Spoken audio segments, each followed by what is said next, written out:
What tips do you have for using a wearable breast pump comfortably under winter clothing?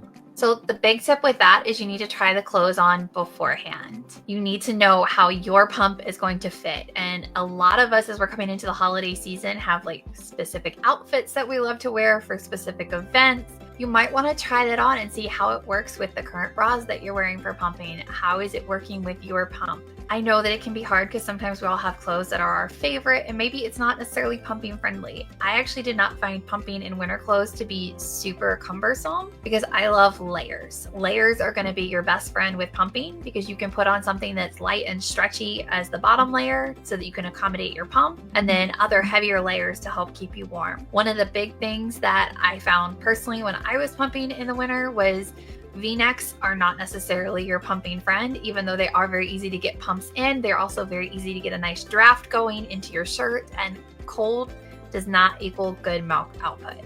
That's why we all want to keep everything nice and warm to keep that milk flowing. So make sure that you've tried it on. Make sure you know which environment you're going to be pumping in. It's going to be very different if you're pumping at a holiday parade outside in 30-degree weather than if you're pumping inside at grandma's house where it's, 76 sitting by the fireplace. So make sure you know the environment you're going to be pumping in, try the clothes on ahead of time, and look for those layers to help accommodate the pumps.